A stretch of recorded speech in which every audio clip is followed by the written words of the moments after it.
a lot. I was mainly focused on the defamation one, but man, Ethan Klein has become like the Nintendo of YouTubers. He is extraordinarily litigious.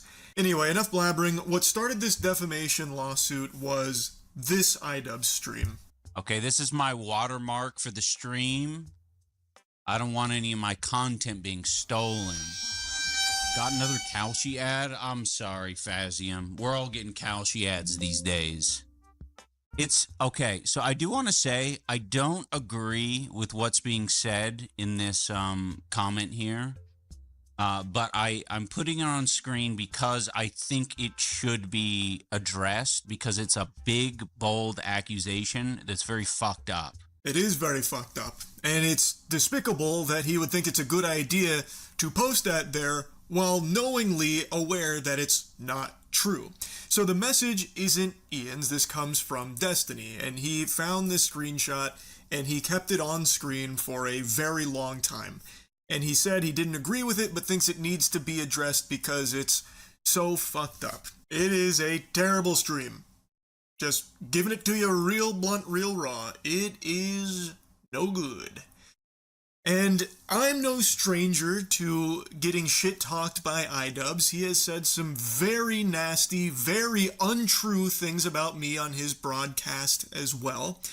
But what is being reported in regards to this stream isn't exactly telling the whole story. Now, when I first heard of this lawsuit, I was reading a bunch about it, but I wanted more information, like, directly associated with it to make sure I wasn't getting, like, fraudulent or misleading shit fed to me. So I reached out to someone whom I know is on the H3 team, and Ethan did hear about that, so he did talk directly about me on his show and challenge me on a few things, and I did eventually get to talk directly with Ethan, and I shared my full perspective on things and the problems I had around it and my concerns, and got his perspective on things to see if there's any misunderstandings and such. Ultimately, I don't think we fully saw eye to eye on this, which, you know, that's going to happen. I fully understand that this is a very emotionally charged subject for him after everything him and his family went through with Snarkers in particular. I know that the CPS and the Human Skulls incident are like a legitimately traumatizing thing, like the fraudulent CPS call. Like, I get how inexcusable and abhorrent that is. I really do. But I just truly don't believe that this lawsuit is in any way, shape, or form helpful to anyone. Outside of the lawyers, they're fucking smiling ear to ear. They're salivating right now, literally drooling with a bib on. But it's harmful to, I think, literally everyone involved and does have potential ramifications for others way outside of it. I have never and will never be a fan of extreme litigation, and I have always been vocally advocating against creators going that nuclear path, and I always will. Of course, there are cases where it is understandable. Like I said, going after the Snarkers that sent a fraudulent CPS thing through and the skulls and stuff, that one I do understand. But this one, I could never support that, and I just can't see the real just cause behind it.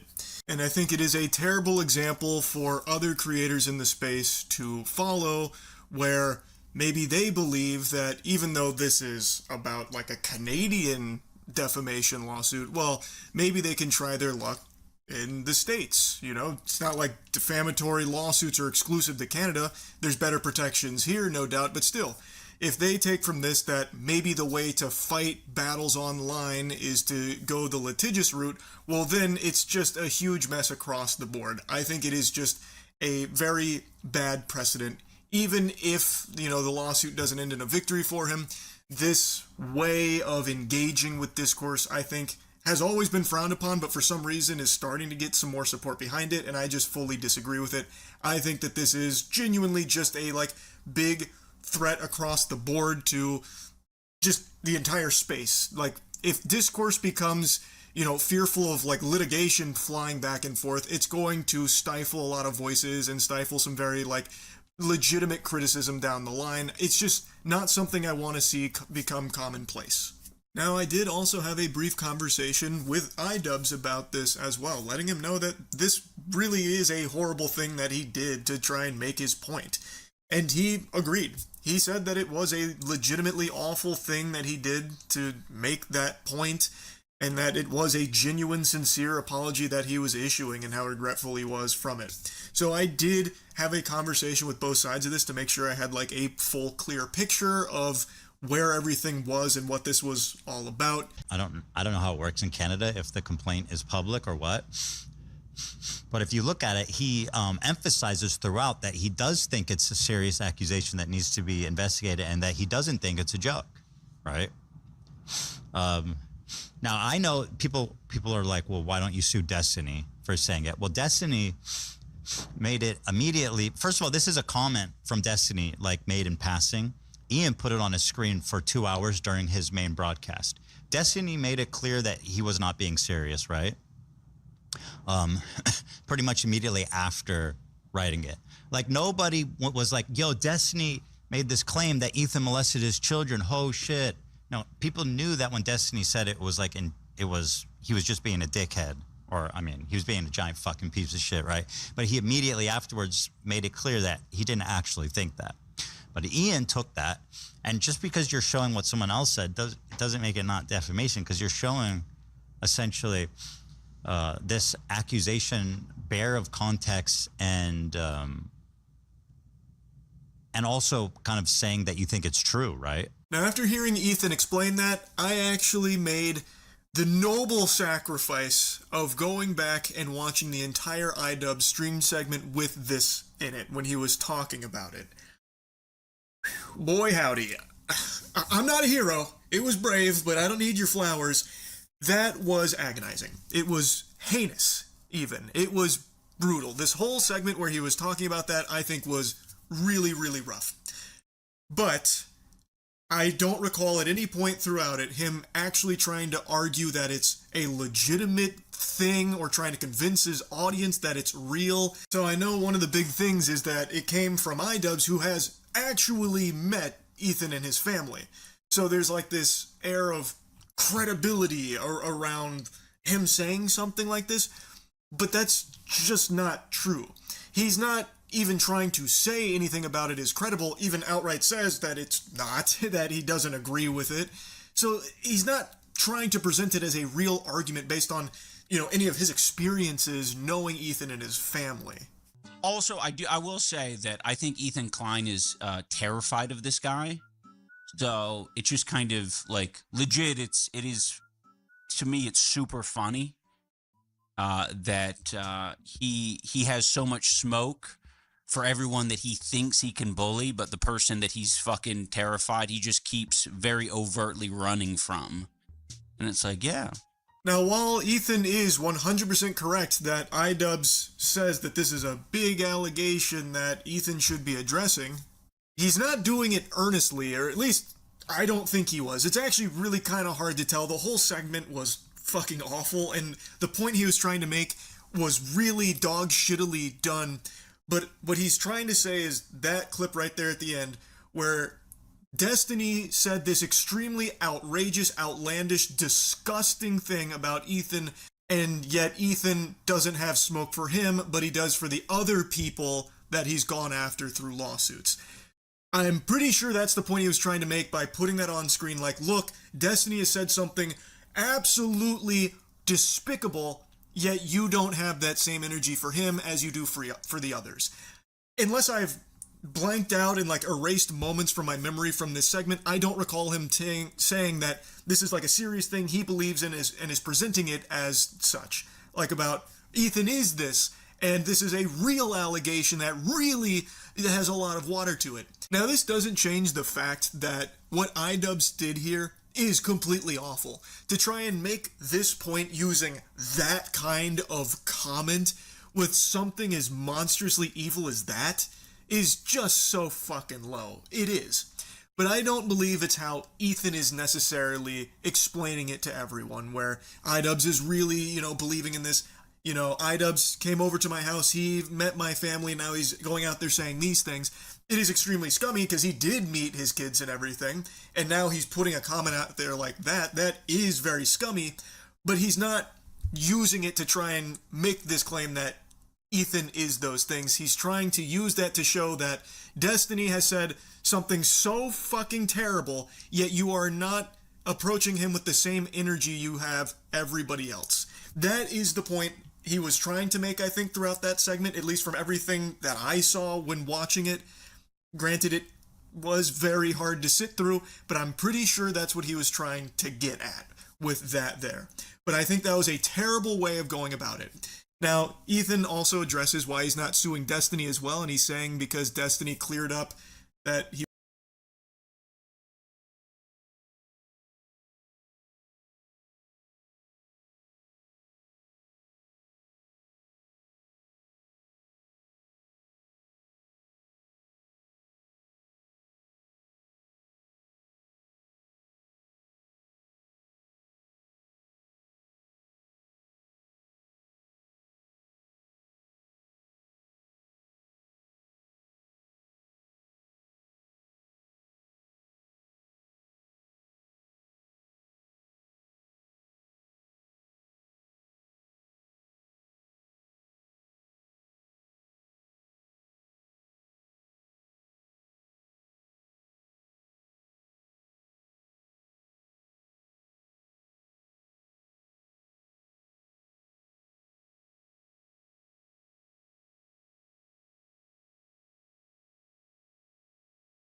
wasn't being serious right away.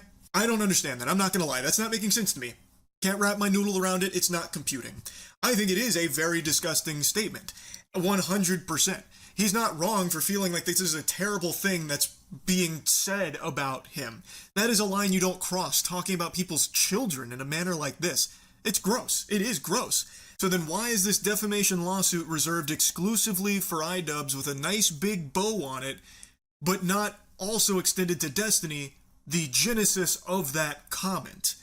Does that not just prove the point that I believe iDubbbz was trying to make in the first place, which is Destiny, for some reason, can say these atrocious, abhorrent things about Ethan, and for some reason, Ethan doesn't have the same anger towards Destiny as he does someone like iDubbbz. Now, I guess with iDubbbz, you could then say, well, iDubbbz actually did meet his children and stuff, so it's an extra level of fucked up, which is fair. I do completely agree. It does add another fucked up rancid layer to this lasagna here, where he did actually know Ethan and his family and would use a comment like that to try and make his statement about, like, being soft on Destiny or whatever. But I still just don't understand why Ethan is willing to just be like, yeah, but Destiny, cleared up that he wasn't being serious. He was just goofing around. He was just being a dickhead. What? If the reason truly is that Canada's laws around defamation are significantly more lax and thus you have a case in Canada but not the US, then to me that tells me that it's not really a defamation case worth pursuing. And if you're not going after Destiny for these comments, but you will for iDubbbz trying to make a different point about it, again, I want to make it clear. I think the way iDubbbz went about doing this point is fucking atrocious. I don't know how much more clear I can make, but he wasn't trying to argue the legitimacy of the claim or anything like that. It was to show that you're very soft on Destiny, but not others, and used that outrageously gross comment as an example of it. But if you're going after iDubbbz solely because you know you can get a defamation case win because of Canada's laws not being as protective as the US's, that's why you don't go after Destiny, then that to me says that you are just trying to take advantage of those laws, the lax nature of those laws in Canada, to get revenge on someone that has wronged you. I said from the beginning that if people want to go after my children, then, the rules of engagement have changed forever. And that's what I said then. And when when Ian broadcast this, I sent him a cease and desist because I mean, there's certain things that you don't say and you don't do, and lines you don't cross. And they flaunted it. They didn't take it seriously. And I totally understand that. If someone is going to cross that line, going after like your children or your family, I get being upset about that. Absolutely. But you're saying that the rules of engagement have changed for everyone but Destiny?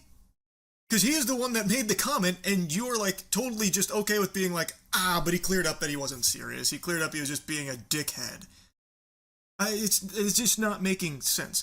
And if iDubbbz throughout that stream segment was going on and on about how like actually serious this is and how much he really believes in it, trying to convince his audience that it's true, trying to like lead some kind of like investigation against you, like another CPS visit, like another fraudulent visit from CPS, then I would totally understand pursuing like litigation against that to stop it. Now, but from what I saw in that stream, there was nothing of the sort, and he did outright say that he doesn't believe it, and that he was only saying that it should be addressed as a way of pointing to you not wanting to engage with Destiny because you're afraid of Destiny. At least that's how it seemed from all of that garbage I sat through there. I'm pretty sure that's what he was getting at. Now, he does mention a cease and desist here, which they did send a cease and desist to iDubbbz, and it does seem like iDubbbz was fucking filled with jubilation upon receiving it. I've seen a couple of clips where he was like really nonchalant about it, almost seemed kind of happy about it. Maybe he thought it'd be like a big boom of exposure or something. I really don't know who would celebrate something like that, but yeah, it seemed like he wasn't taking it seriously, and he did eventually come out and say like he really regrets doing this segment and like how bad it was, and that he did make like an apology for doing it, thinking he went too far, but it did take a while. And it's worth mentioning that his community, iDubbbz, like his stream chat and like the people watching iDubbbz, were not supportive of his actions with showing that comment and trying to make that point using something so heinous. It's not like his audience was eating it up and really celebrating what he did here. His own audience was turning against him for doing that, from what I saw. Now again, I've only learned about all this after the fact, so maybe some of like the positive stuff was scrubbed or deleted, but a lot of what I can find was people in his audience really didn't agree with him doing this.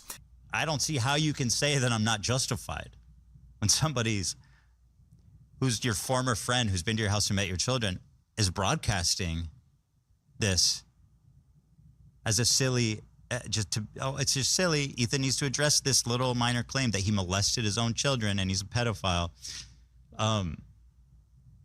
Is that funny? I don't know. Is that a joke? Is that free speech? I don't think so. Then the other thing I hear is like, this is a grave threat against free speech. No, it's not. Defamation laws exist in every major Western country, because you can't just say people molested their children. That's not free speech. That's not protected speech. And good thing iDubbbz didn't. That would be the comment that was left by someone else. So if that is the big problem, that this was said in the first place, then wouldn't that energy be channeled at the person who actually said it? He's trying to portray it as though Ian is championing it, that he is trying to use this knowingly fraudulent information to push an agenda that Ethan is a monster, that does the unthinkable to his children. But when watching it, again, that's just not what he was saying, and he did outright say he doesn't believe it in the first place. He then goes into like, how is that a joke? Well, you just said that the person who left the comment, Destiny, was just joking, basically. He was just being a piece of shit. But he wasn't being serious, that was a goof. That doesn't make sense, man. So it was a joke when he wrote the comment, but it's not a joke when iDubbbz is trying to use it to shittily make a point. And it wasn't even making a joke about the comment itself, just more so that you weren't getting upset at Destiny for making it in the first place. You can't accuse someone of committing a heinous crime. That's not, if they didn't, that's not free speech. That's not protected speech. It's literally not protected speech. It's actually explicitly carved out in the law as, you know, this is the legal route you take when someone defames you, right?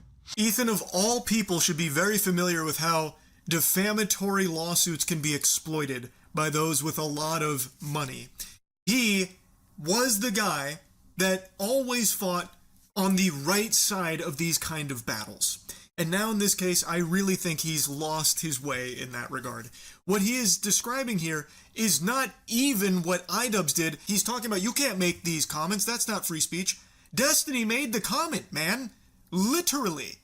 And yet you're not going after him. You've already excused him, wrote it off as he wasn't being serious, a dickhead, and are instead going after iDubbbz, who was very shittily using it to make a very different point, and even outright said he doesn't believe it, by the way. So it really feels less about the actual defaming and more about just being able to continue to, really drive the nail into iDubbbz, which is extremely unnecessary. His own community didn't agree with him when he did this. He lost members of his community for this because he was so in the wrong for it. Everyone was on your side when all of this was unfolding. So really, what else are you even trying to accomplish?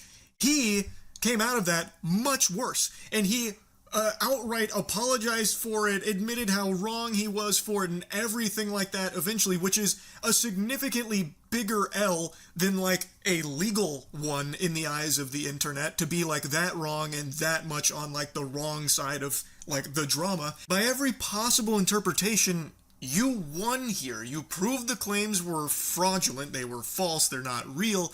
And people were on your side in this whole situation here and against how iDubbbz had gone about trying to make this point.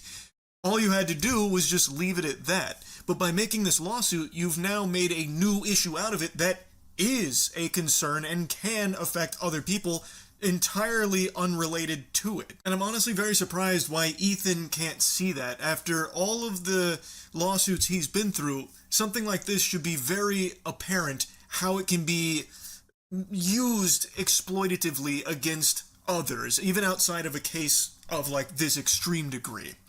Ethan of 10 years ago, I think, would absolutely see that, but right now, I just think after everything that he's been through, he's just completely clouded by it and can't see that anymore. But now let's dive into the concern about how this can affect, free speech or discourse online, because Ethan is talking about how he doesn't understand how it could, because this is such an extreme thing that was said that's so gross.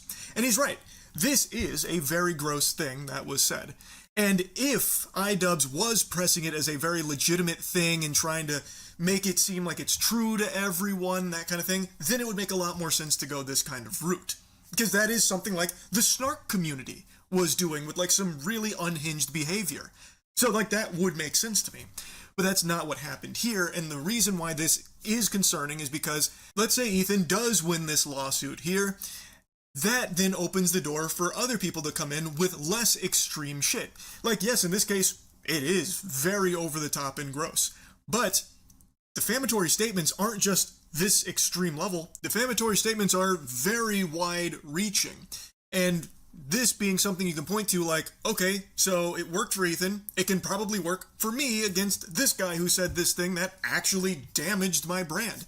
In Ethan's case, I think it'd be very hard to even prove damages in the first place. I don't know if that's something that's required by Canadian law. I have no fucking clue at all. I know they don't have the same level of free speech protections or anything like that, so maybe that's not even a requirement or whatever. But I think it would be a Herculean task to prove that H3 had suffered a reputational hit or a loss of revenue or a brand tanking because of iDubbbz's stream here.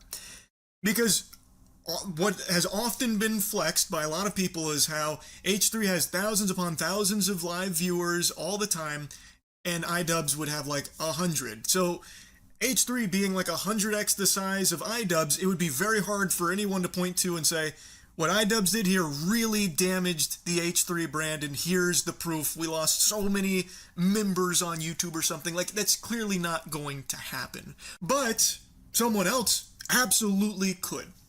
Something that a lot of people talk about online, commentary YouTubers, I suppose, will stay in that realm, is scammers. So why couldn't a scammer then utilize this same play? Okay, we can actually prove damages because they talked about, a customer's terrible experience with us, and that was defamatory, and look at how much business it cost us, and it ruined our reputation. And I think you could possibly point to Ethan's lawsuit here, should he win, as evidence look, he got a defamatory ruling in his favor after suing iDubbbz for something someone else said. So we are going to be suing this YouTuber for what this customer said that they talked about in their content that ruined our brand or took away some business. Because in a lot of commentary videos, the sources come from others, whether it's individuals or something else. So if you can sue for a reason like this and win, it does open up to exploitation from some bad actors. So yeah, while it is kind of extreme in what has happened here between iDubbbz and H3, I think you could very easily look at it and say, okay, if he can sue for what someone else said and was on his stream, why can't I sue for what someone else said that was in their content that I believe defamed me? And I just think that it does open the door to some problems. And I've seen the response is kind of split. In the commentary community, I thought it'd be unanimously, discouraged for pretty obvious reasons. It has historically always been spit upon, but because it's now against someone people don't like, iDubbbz, they're okay with it and even laughing about it, which I just don't really get. I don't know how the lesson hasn't been learned that when something gets used against someone you don't like, it doesn't mean it's only ever going to be used against people you don't like. Once that can of worms is open, it becomes the Wild West, and it can be a problem for everybody. Like making an exception like, yeah, ooh, not good. I've always been really against YouTubers filing, litigation against other content creators, but since it's iDubbbz, I'll be okay with it. Which I think is some pretty silly shit. I think the internet, in its first go around with this topic, pinned the tail on the donkey. I think they were correct with the take on this topic, that being extremely litigious and going after other content creators and such with defamatory lawsuits and such is just not very good. It's the same tactics that have been used from some extremely shady companies in the past against people online, and it's just a tactic that used to unanimously leave a sour taste in the mouth of just normal people online. But now in this case, because it's against someone they don't like, they're willing to be all right with it and turn the other cheek to it. And I don't think that's right. Again, if iDubbbz truly was spreading maliciously fraudulent information of this disgusting stuff that was made in this comment, and saying like, this is real, this is true, this is awful, look at what's happening, look what he's done, that kind of thing, I would really understand it more then, because then that is very different than just normal internet beef. That is psychopath evil shit. But from what I've seen in that stream, that's not what was happening. So I really don't understand this perspective from commentary channels to treat this like it's just some kind of hoot and holler and goofy thing, let's celebrate it, point and laugh, when I think it's pretty easy to see how this could potentially be used as ammunition in some less than savory lawsuits going forward, specifically in Canada. It would obviously be like for Canadian YouTubers, but even still, it's probably best not to just have more ammunition for some bad actors to be able to exploit legally. Like, I just don't understand why, because it's happening to iDubbbz, everyone's willing to just, forget about the last, fucking 15 years of everyone knowing that this kind of thing isn't really good. So yeah, I've been yapping about this for a minute now, but I do cover these, YouTuber streamer lawsuits that occasionally pop up, the ones that I'm aware of, at least. And this one was very surprising to see. Now, like I said, I did have a conversation with both iDubbbz and Ethan, and at the end of the conversation with Ethan, he wanted to prepare a statement because I wasn't shy about letting him know that the exact way I've talked to him in our conversation would be how I'm going to talk about it publicly. And since I've made it clear I'm not in the business of just leaking private text messages, he wanted to prepare something that I would share. And I've done this in the past, sharing statements. His children were crawling around in dog shit and eating it. An agent came to my home.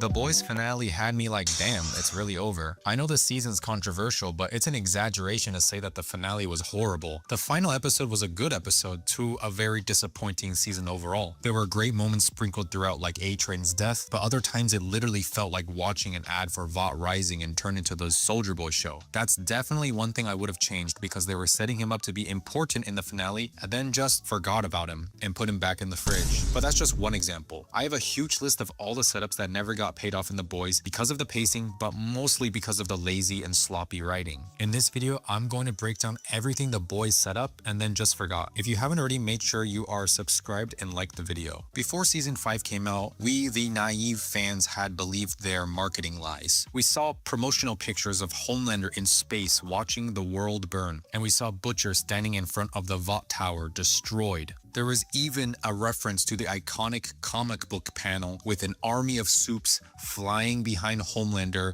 in front of the White House with Butcher walking toward them. None of these things happened in season 5. The actors for Soldier Boy and Homelander also had mentioned in interviews about how they were about to perform the worst acts yet, and that this season was even more disturbing. We got all this hype, they set all these things up, albeit not part of an actual season, but through promotion and through marketing, but they set up the fans for a very disappointing season when none of these things happened. It's like they knew what we wanted to see. They knew we wanted to see Homelander go crazy and start shooting laser beams from space and blowing up cities. They knew we wanted to see the destruction of Vought and see an entire city leveled between the battle of Homelander and Butcher, and yet what we got was so flat and disappointing. The budget just didn't allow them to even leave the rooms that they were fighting in. This was their first sin and the beginning of what would be a very disappointing final season because of the fact that they wouldn't follow up on what they had set up. And I just mentioned it briefly earlier, but let's talk about this scorched earth that we have been expecting for seasons now. We had been promised this grand epic fight between Homelander and Butcher. Homelander had said in season 3 that if the world turned against him, he would destroy the nerve centers, the Pentagon, the White House, the infrastructure, and just wipe New York off the map. And even after he becomes God in his own eyes, he gets V1 and he becomes his strongest form ever, all he did was kill Frenchie off screen and apparently launch a parody Elon Musk to space off screen. All this hype and building up Homelander, even showing a scene of him shooting these powerful laser beams into the sky after getting the V1 upgrade, just for Butcher to dog walk him in a fight. They had always portrayed Homelander as this soup above all soups kind of person. The kind of person that the Seven could gang up on him and he would still be able to fight all of them off. He was the guy that was able to fight Soldier Boy, who was able to depower him alongside Butcher and Huey and still make it out of there alive. Yet why is it that after he has V1, which we'll get into later, I know it didn't give him a physical buff in any way, but why is it that Homelander at his strongest peak potential can barely manage a fight with Butcher? And not only that, but this promise of scorched earth and destroying cities. I mean, they could barely destroy the Oval Office that they were in. They couldn't even destroy the room that they were in, much less the White House, much less the city. They had promised us scorched earth from the beginning. They had promised us Homelander snapping and lasering crowds, and we literally didn't get any of that. We just saw him talk to a teleprompter and have him broadcast his revelation to all of America and never got to see the payoff that we were all expecting. Okay, so I said I would talk about V1. Let's talk about it. The entire season was built around finding V1. 6 episodes exactly of build-up, and what it gave to Homelander was basically just immunity to the virus. That's it. It was also to stop him from aging, but of course we didn't get to see the effects of that. But the reason why I think this is so disappointing that they didn't give Homelander a physical power-up is because every single V1 user we've seen has been insanely powerful. For example, Soldier Boy and Stormfront, even Bombsight, who only showed up for 1 episode, was very strong. Many of us were expecting V1 to make Homelander even stronger than he was, but it obviously didn't. And again, like I said, with him shooting the laser beams into the sky, they were clearly trying to show us that his powers were more potent now,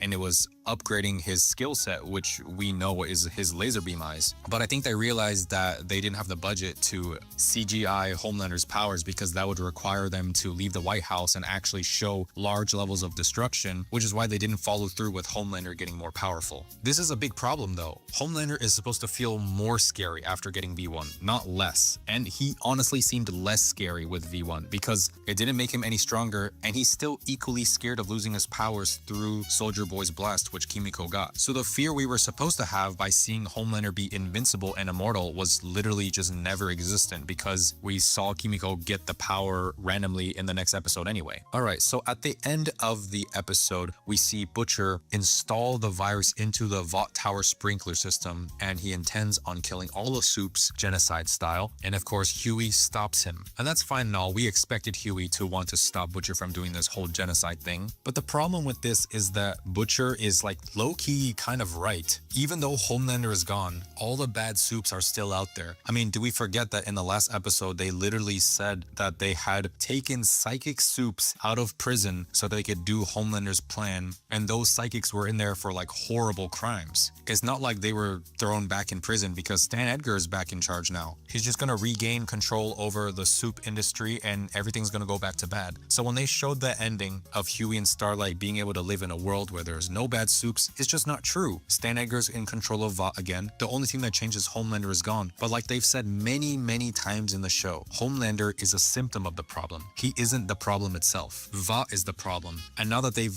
gone through Homelander, they'll just figure out how to make another one, but figure out how to actually control him correctly this time. I'm just kind of confused on what exactly the writers thought was a good solution and a good ending to this show. They've made it so clear that Homelander's character is supposed to represent that there is nothing special about him. Everything that was given to him was purely just Compound V and scientists, meaning that they could always just make another one. Also, just a small nitpick, but I don't really understand how they're supposed to clean the virus out of the sprinkler system, especially since Huey doesn't have any connections to anyone inside Vought to tell him to clean the sprinkler system. I mean, how do you even go about safely removing the virus from that? But anyway, that's just a small nitpick. I think the major problem with this is the overall writing of the virus and how it was handled, because it was the main MacGuffin alongside V1 in this season, and then it's kind of shoehorned in at the last second of the finale episode. Soldier Boy's entire character was forgotten in the finale. I think we can all agree that none of us expected Soldier Boy to be so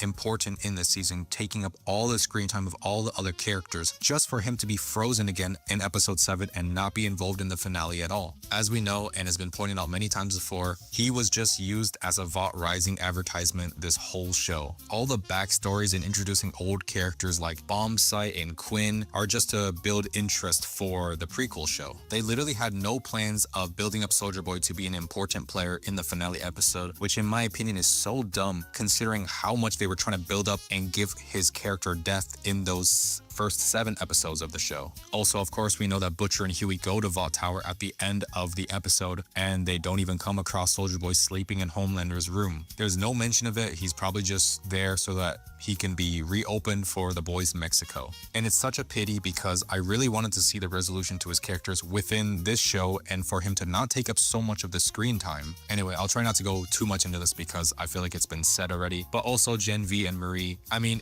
what a disrespectful way to utilize those characters. They literally come and Starlight says that Marie can't control her powers even though she literally learned how to do that at the end of Gen V season 2. All the characters are there just for cheap cameos and then they just drive off a bunch of people to Canada to get them to safety. Even this would have been like slightly okay if Butcher and Homelander's fight had destroyed half of New York City, but their fight barely singed the lawn of the White House, so it's just so silly in hindsight considering how Starlight was concerned for the Gen V kids and told them to drive away to Canada. Also, with season 3 canceled, it just leaves us with no closure for any of the Gen V characters. So for all of us who watched those 2 seasons of Gen V, I think we can all agree kind of regret it because they were building them up at the end of Gen V season 2 to be like these Teen Titan allies to the boys and then just ended up doing nothing. When they introduced Sister Sage's character in season 4, I genuinely think the writers had no idea what her plan was and just threw in a random one at the middle of season 5. In the final episode, she's supposed to be played off as like this neutral anti-hero character that fits in with the boys, and after she loses her powers,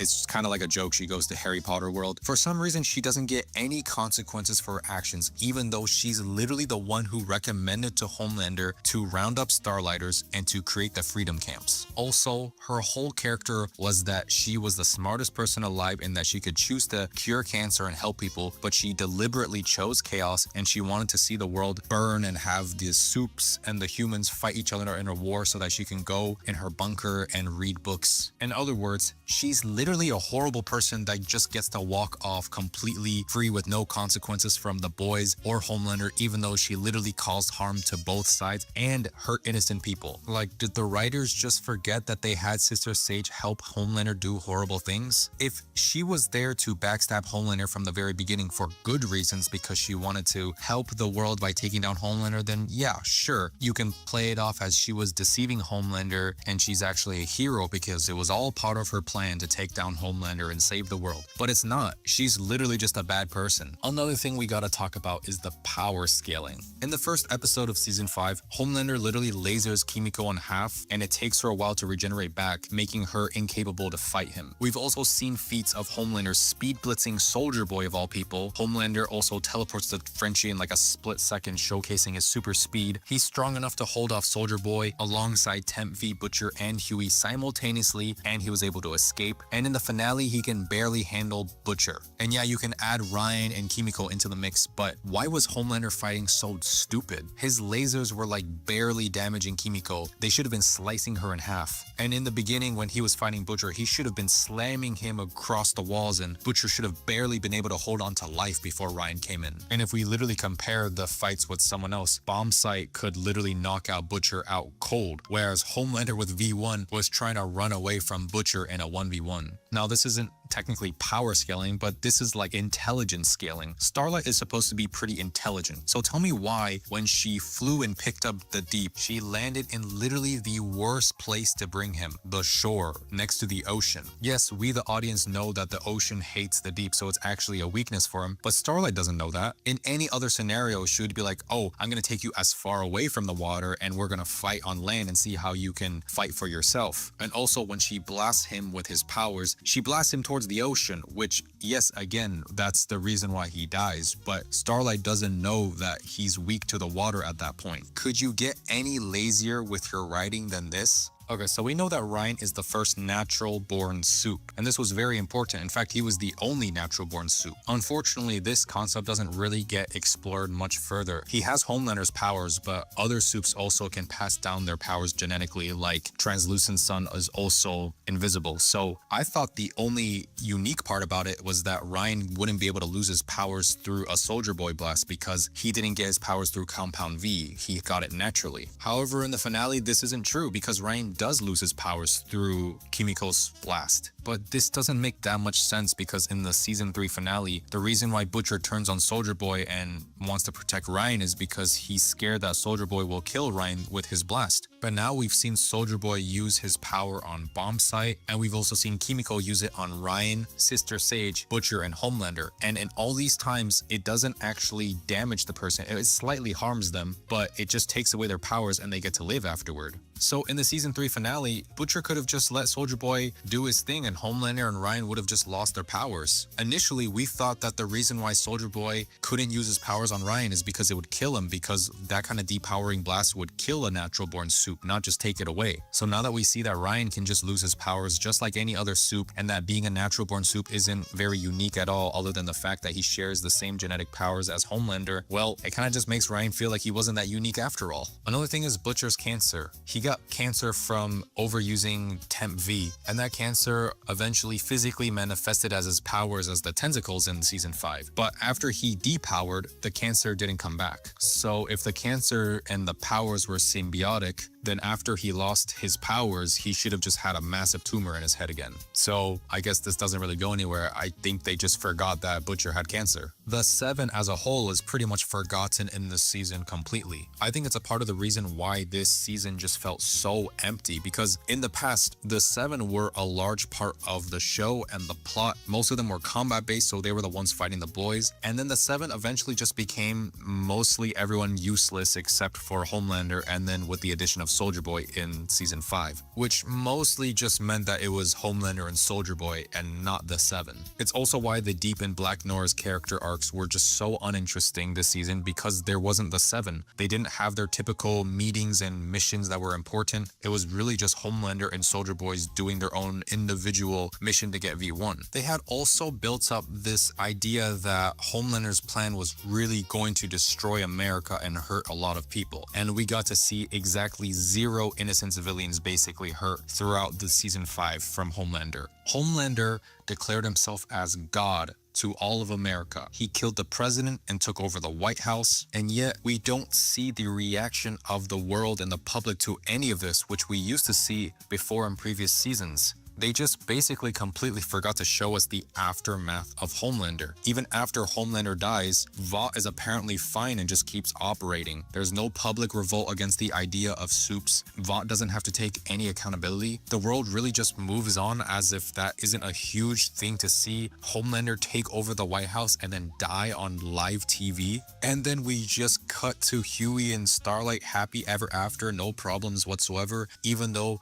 Vought and all the other evil soups are still out there. And finally, let's just finish with a list of plot holes / rushed points that I can just bullet down and break down for you. Stan Edgar back as Vought CEO despite being arrested and off the grid for years. We don't get to see a resolution to his character or any consequences for his actions. MM still having all the White House blueprints despite being captured and stripped of everything for a year is never explained and technically a plot hole. The psychic soups that were introduced this season were never resolved. We don't know what happened to them. Ryan ending up with MM is kind of wholesome, but also kind of random because they've shared like maybe 2 lines across 5 seasons. Newman's entire political arc was built up as a major threat for seasons, and now it just seems so silly and stupid because Homelander killed the president and somehow that wasn't an important plot point at all. We literally just moved on from that as if it was nothing. Same thing with the soup registration program and the political world building. All those seasons of groundwork just kind of went nowhere. We also don't get to see the public's reaction to Starlight and whether or not they changed sides. What happened to all the Homelanders? What do they think of his public execution? And how do most of America respond to Starlight just being free now? So many questions and not too many answers I can give. So let me know what you guys thought of the most frustrating thing that the boys had set up, but then just forgot about it and it never went anywhere. Let me know in the comments below.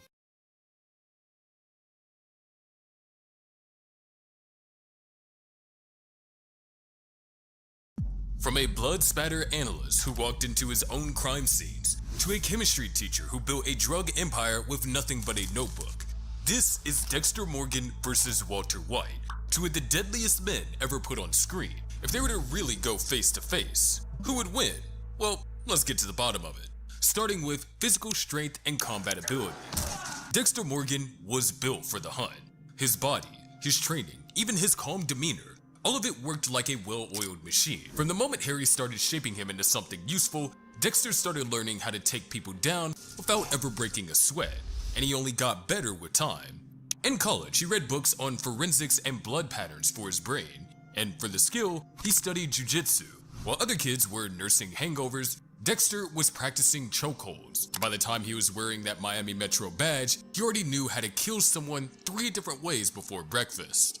And the ritual is intoxicating. When Dokes, a literal human weapon with Special Forces credentials, came at him, Dexter didn't even flinch. He trapped Dokes in a rear naked choke so tight there was no escaping it. And that wasn't even his most impressive moment. Look at his fight with Ray Speltzer, the juicehead psycho who made murder mazes for fun. Speltzer made Dexter bleed in round 1, but Dexter came back, studied him, and predicted his every move, and took him out with the precision of a machine. Even when emotionally off balance, like when Brian Moser lunged at him with a knife, Dexter still managed to protect Deborah and throw hands. There wasn't luck involved anywhere here. It was all his skill and instinct at play. Walter White, on the other hand, the man could barely win a slap fight with Jesse Pinkman. His first murder, Crazy 8, was the definition of desperate.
Have you heard about the new dance craze?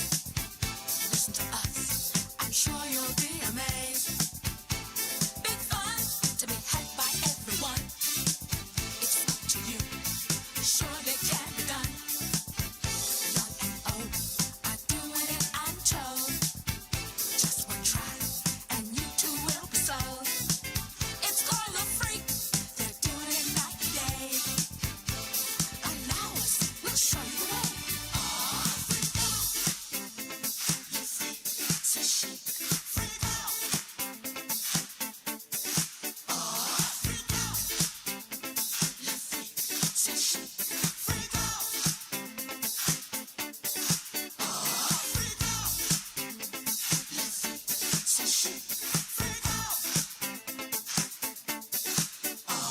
Freak out. You freak, say shake, freak out.